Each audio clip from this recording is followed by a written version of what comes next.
কিছু দিয়ে সুন্দর করে একটু ভেজে নিয়েছি।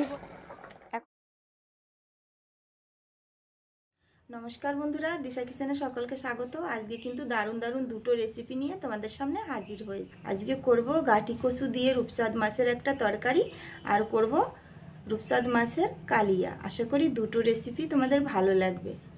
আর তার আগে যে সকল বন্ধুরা আমার চ্যানেলে নতুন, এখনও পর্যন্ত আমার চ্যানেলটিকে সাবস্ক্রাইব করনি, প্লিজ সাবস্ক্রাইব করে আমার পাশে থেকো। আর যে সকল বন্ধুরা ফেসবুক থেকে দেখছো, প্লিজ ফেসবুক পেজটিকে ফলো করে আমার পাশে। তো বন্ধুরা, এখানে দেখো আমি কয়েক পিস রূপচাঁদা মাছ নিয়ে নিয়েছি। লবণ হলুদ মেখে নেব। প্রথমে দিয়ে দেবো হলুদ গুঁড়ো। এবার মাছগুলো লবণ হলুদ মেখে নেব ভালো করে।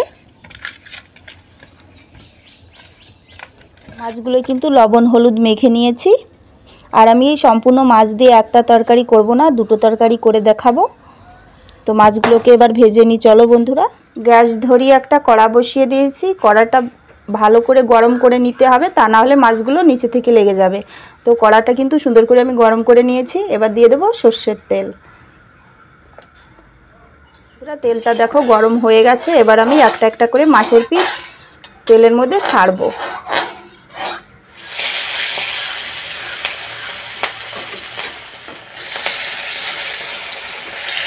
আজকে তৈরি করব রূপচাঁদা মাছের কালিয়া।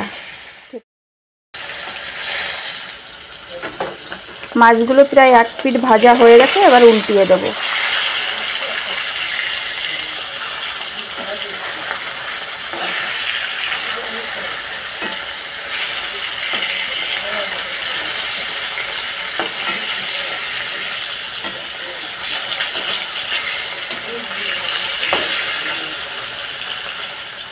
তো বন্ধুরা দেখো, মাছগুলো কিন্তু লাল লাল করে আমি ভেজে নিয়েছি। একটা প্লেটের মধ্যে নামিয়ে নেব।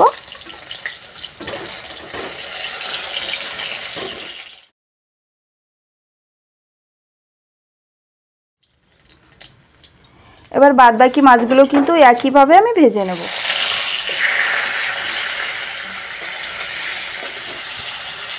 আজকে আমি মাছ দিয়ে দুটো তরকারি করে দেখাবো বলেছি বন্ধুরা।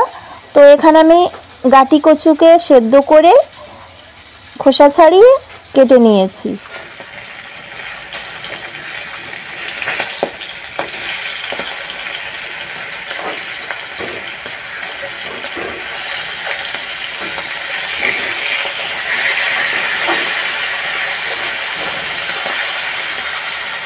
মাছগুলো কিন্তু সুন্দরভাবে ভেজে নিয়েছি, লাল লাল করে দেখো। এবার প্লেটের মধ্যে এগুলোকেও নামিয়ে নেব।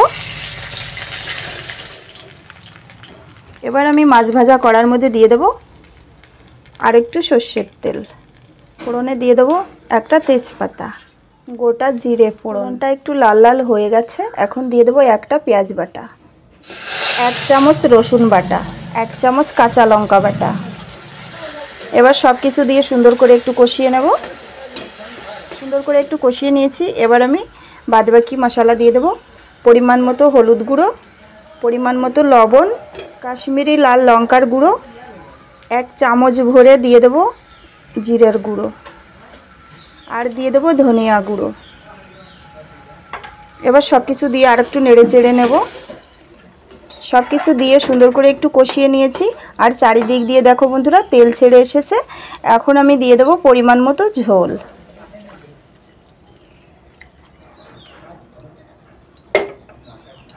ঝোলটা দিয়েছি। এবার ফুটে ওঠা পর্যন্ত হাই আঁচে রান্না করব। এখানে 4 মগজ পোস্ত আর আমি কয়েকটা কাজু একসঙ্গে একটা পেস্ট বানিয়ে নিয়েছি। এটাকে এবার ঢেলে দেব। ঝোলটাকে ভালো করে ফুটিয়ে নেব।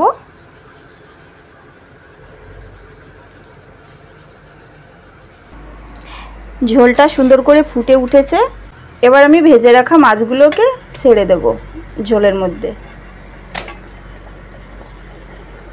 মাছগুলোকে দিয়েও আমি সুন্দর করে জাল করব। এটাকে কিন্তু আমি জাল করে নিয়েছি 10-15 মিনিট। এখন আমি গ্যাসটাকে বন্ধ করে দেব। ঝোলটা একদম কম করে নিয়েছি। গ্যাসটা বন্ধ করে দিয়েছি বন্ধুরা। এবার দিয়ে দেবো উপর দিয়ে একটু গরম মশলা পাউডার ছড়িয়ে।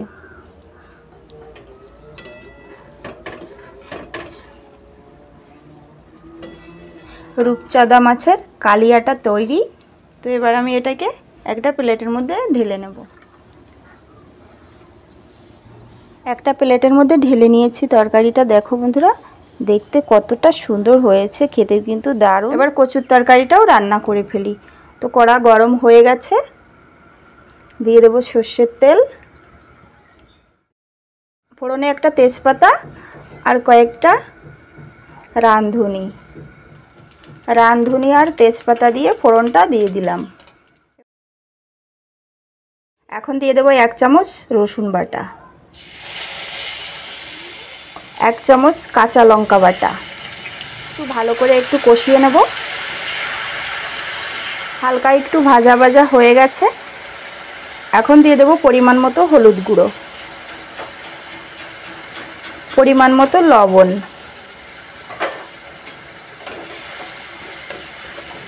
সেদ্ধ করে খোসা ছাড়িয়ে কেটে রাখা কচুগুলো ঢেলে দেব। কচুগুলো ঢেলে দিয়ে এবার আমি নেড়ে চেড়ে ভেজে নেব।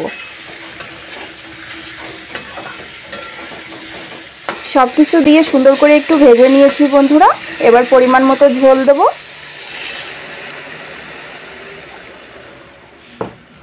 কচুটা যেহেতু সেদ্ধ করে নিয়েছি আগেই, তো ঝোলটা একটু কম দিলেও কোনো ব্যাপার না। তো এটুকু ঝোল থাকবে। এবার আমি হাই আঁচে রান্না করব। এখন আমি দিয়ে দেবো মাছগুলো দিয়ে দিলাম। হাই আঁচে রান্নাটা করে নেব। এখানে 1 চামচ জিরা আর একটা তেজপাতা শুকনো খোলায় ভেজে নিচ্ছি। এখানে আমি জিরা আর তেজপাতাটাকে সুন্দর করে শিলনোড়ায় গুঁড়ো করে নেব। তরকারিটা আমি কিন্তু 10 থেকে 15 মিনিট পর্যন্ত আমি জাল করে নিয়েছি। ঝোলটা একদম টানিয়ে নিয়েছি। তরকারিটা কিন্তু এখন রেডি বন্ধুরা। দেখো কত সুন্দর লাগছে দেখতে, খেতে কিন্তু দুর্দান্ত। এবার আমি গ্যাসটা বন্ধ করে দেব। এবার আমি যে জিরে আর তেজপাতাটা ভেজেছিলাম সেটা আমি এই যে গুঁড়ো করে নিয়েছি শিলনোড়ায়, অল্প একটু দিয়ে দেব। এখন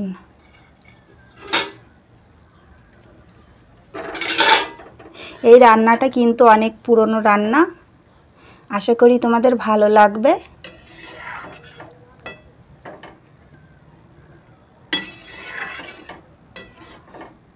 অল্প মাছ দিয়ে কিন্তু দারুণ দুটো রেসিপি তোমাদের সঙ্গে শেয়ার করলাম বন্ধুরা। আমি গামলাটার মধ্যে তরকারিটা ঢেলে নেব। এবার আমি বাকি মশলাটাও কিন্তু ছড়িয়ে দেব।